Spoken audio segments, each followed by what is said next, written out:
제8장 교사 매뉴얼 사랑과 용서의 확장. 텍스트와 워크북으로 우리는 성숙의 과정을 통과하고 있는 중이다. 텍스트를 공부하면 새로운 개념들이 마음속으로 들어오며 삶에 대한 우리의 기본적인 전제들이 흔들린다. 새로운 의미의 세상이 생겨나며 실제를 경험할 새로운 방식의 가능성들이 그 문을 연다. 워크북을 실습하면 새로운 의미들이 우리 안에서 기적을 일으키기 시작한다. 우리는 두려움의 소나기에서 벗어나고 빛의 세상으로 들어 옮겨짐을 느낀다. 실제를 경험하는 새로운 방식을 맛보기 시작한다. 그러면서 때로는 기쁨과 자유, 그 자체의 순간에 빠지기도 한다. 하지만 여기가 끝은 아니다. 어떤 의미에서 그저 시작에 불과하다고 할 수도 있다. 그 과정 내내 수업은 우리를 위한 더 큰 계획을 실천하고 있었다. 수업은 당연하다는 듯이 우리가 얻게 된 것은 우리의 행복 그 이상이다 라고 말한다. 우리는 모르고 있었지만 텍스트와 워크북은 기적 일꾼으로서의 우리의 진짜 소명을 우리가 받아들일 수 있도록 조금씩 우리를 준비시켜 왔던 것이다. 성인이 되어 부모의 품을 떠나는 자식처럼 그렇게 우리도 마침내 더 위대한 계획 가운데 우리의 역할을 모두 수행할 만큼 충분히 성숙하게 되었다. 그 계획 가운데 우리의 역할을 완수하는데 도움을 주기 위해 수업은 그 세 번째 책, 교사 매뉴얼을 주었다. 우리의 소명, 구원의 도구되기. 수업은 우리를 통해 평화가 올 것이다 라고 했다. 하느님이 갑자기 끼어들어서 현재의 질서를 전복시킨 다음에 살아있는 성자들을 국가의 원수로 임명하는 일은 없을 것이다. 여기는 우리의 세상이고 따라서 우리가 들여보내줄 때까지 성령은 문 밖에서 기다려야만 한다.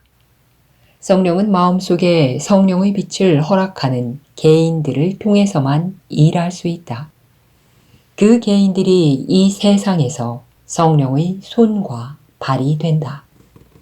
그들에게 성령의 손과 발이라는 자격을 주는 것은 성령에 대한 그들의 믿음이 아니라 용서할 수 있는 그들의 능력이다. 그 개인들은 그들 자신의 삶을 통해 증오의 세상 속에서 사랑을 지지함을 보여줄 필요가 있다. 그러므로 사랑을 마음으로 받아들이겠다는 선택은 세상의 구원자로서의 역할을 받아들이겠다는 선택이다. 확장. 세상의 구원자가 하는 일은 무엇일까? 우리는 확장한다. 텍스트 공부와 워크북 실습을 통해 받아들인 새로운 지각을 다른 사람에게 준다. 더 구체적으로 말하면 그들에게 그들 자신에 대한 새로운 지각을 준다.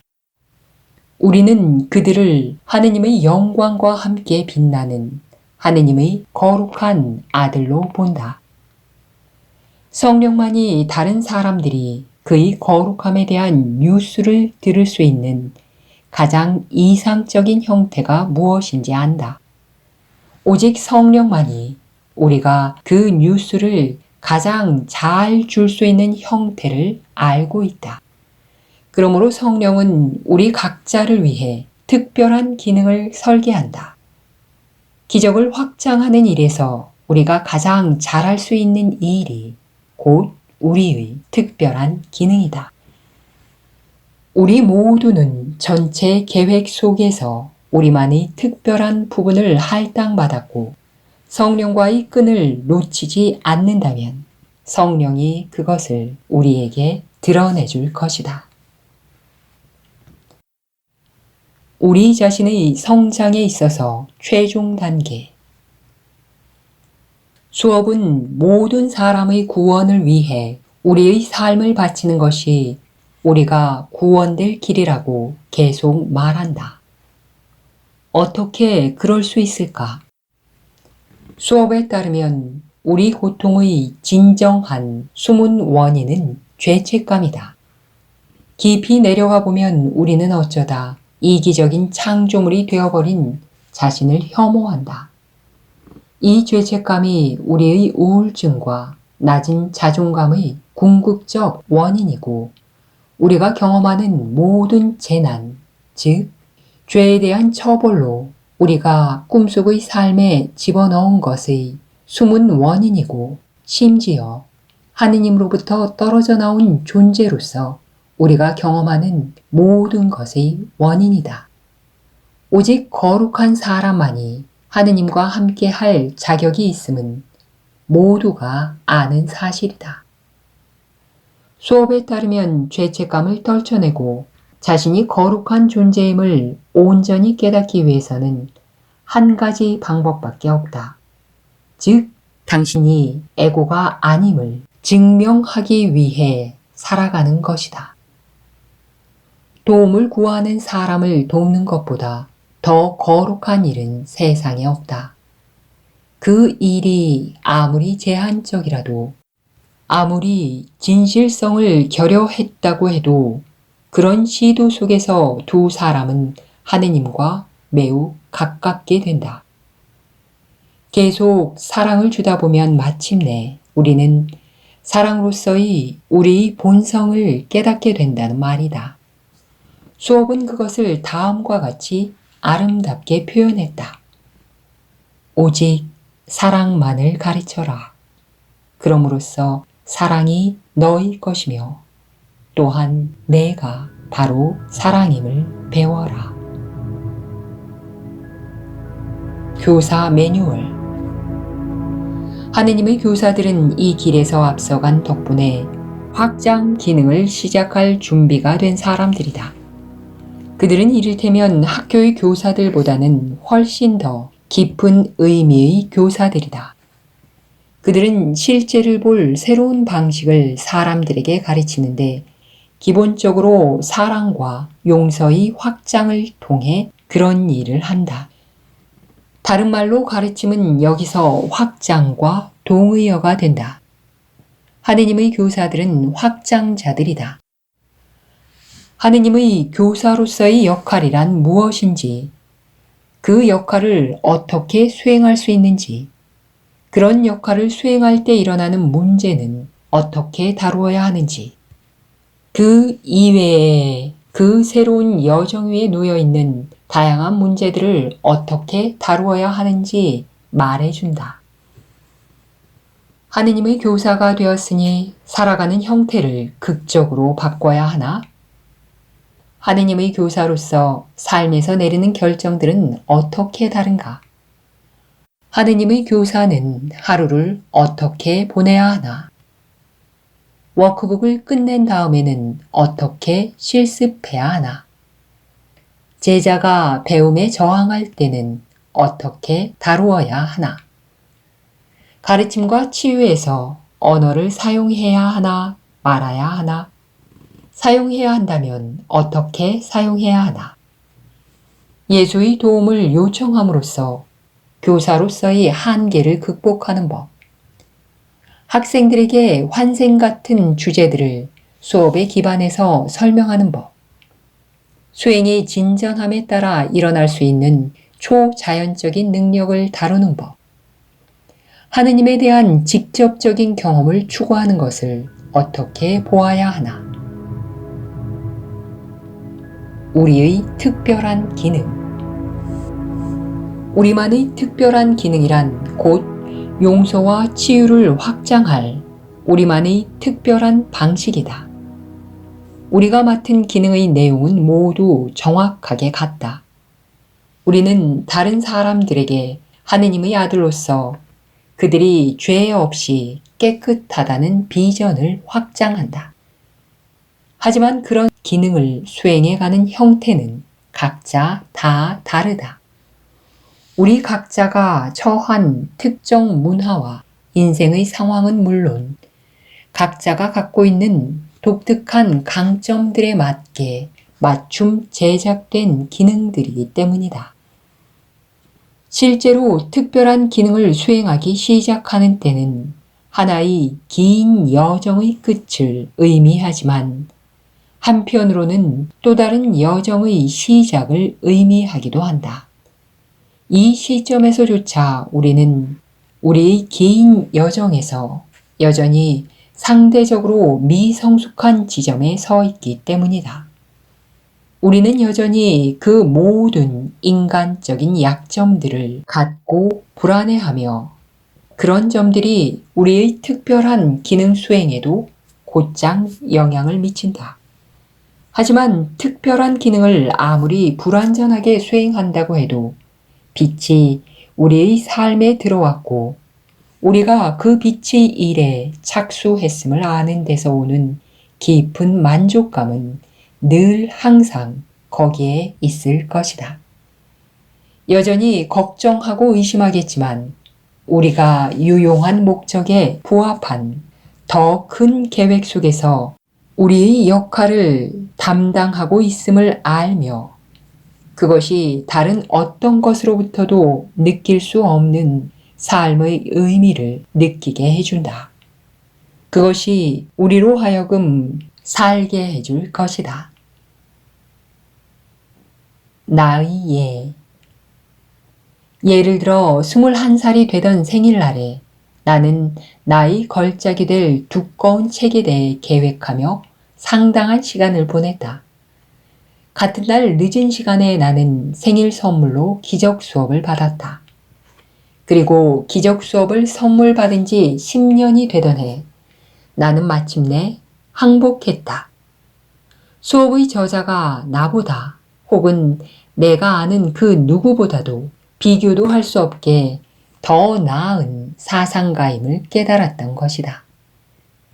그 이후로 다시 12년 가까이 흘렀고 나는 지금 나의 기능이 나를 위해 얼마나 완벽하게 고안되어 있었는지를 보고 놀라곤 한다. 나의 특별한 기능은 정말이지 내 안의 최고를 끄집어내어서 유용하게 만들었다. 나는 수업을 연구하고 그것의 길고 아름다운 언어의 연결, 그 아래 놓여있는 다면적이고 거대한 체계를 끄집어낼 기회를 갖게 되었다. 나는 수업을 탐구하며 저자의 복잡한 마음의 지도를 발견해내고 그 발견을 다른 사람과 공유하는 일을 절대적으로 사랑한다. 그런 일을 하는 특권을 얻기 위해 돈이라도 지불하고 싶지만 나는 오히려 돈을 받는다. 교사로서 살아가는 것으로 나는 생각지도 않았던 훨씬 더 많은 혜택들을 받아왔고 지금의 나는 영적 깨어남에 대해 훨씬 더 진지하다.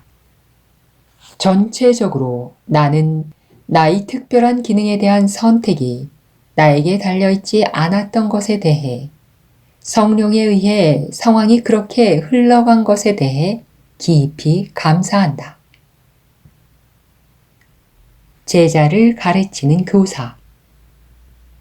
기적 수업은 자신만의 독특한 용어법을 가진 고도로 세련된 사고 체계이자 수행 체계이다. 그런 길을 걸을 때 우리는 교사를 원할 것이다. 실제로 수업을 막 시작한 학생들은 필사적으로 안내자를 찾는다. 수업의 관점에서 보면 교사도 꼭 제자만큼의 혜택을 받는다. 제자의 감사와 인정을 통해 교사는 스스로가 그동안 생각해왔던 사람이 아님을 배운다.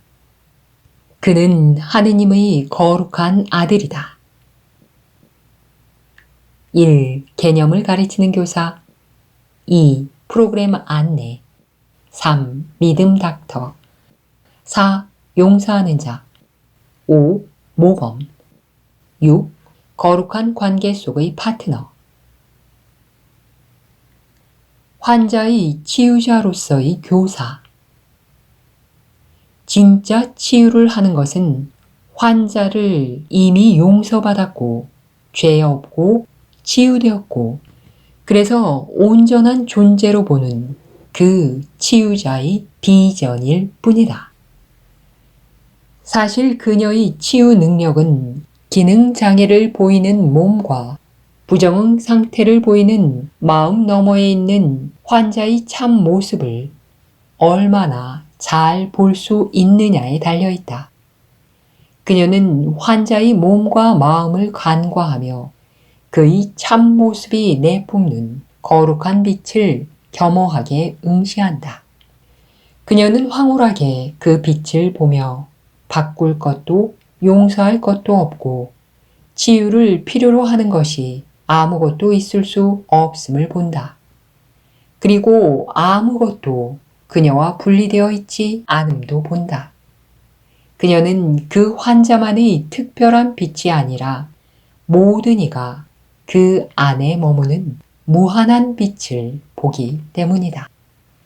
그 빛에 사로잡힌 그녀는 그녀 자신과 환자를 서로 어떤 교환을 하는 두 존재가 아니라 하나임을 경험하고 있는 하나의 마음으로만 본다. 수업의 치유자들은 환자의 몸에 특정 에너지를 전달하기보다 환자의 마음에 특정 지각을 전달한다. 결론. 확장은 우리로 하여금 더 큰 목적을 갖게 하고 전체에 우리만의 독특한 공헌을 하게 하는 의미 있는 삶을 제공한다. 마지막으로 확장은 우리로 하여금 숨겨진 신성으로 깨어나게 한다. 오직 신성한 존재만이 어떤 유혹이나 조건 없이 순수하게 확장만 끝없이 할 수 있기 때문이다. 수업에 따르면 우리는 확장으로 언젠가는 완전히 깨어날 수 있고 예수가 그랬듯이 꿈의 세상에서 감쪽같이 사라질 수 있다. 이것은 하느님의 교사들을 위한 매뉴얼이다. 그들은 완전하지 않다. 그들이 완전했다면 여기에 있지 않으리라. 하지만 여기서 완전해지는 것이 그들의 임무이고 그래서 그들은 완전함을 얻을 때까지 거듭해서 많고도 많은 방식으로 완전함을 가르친다.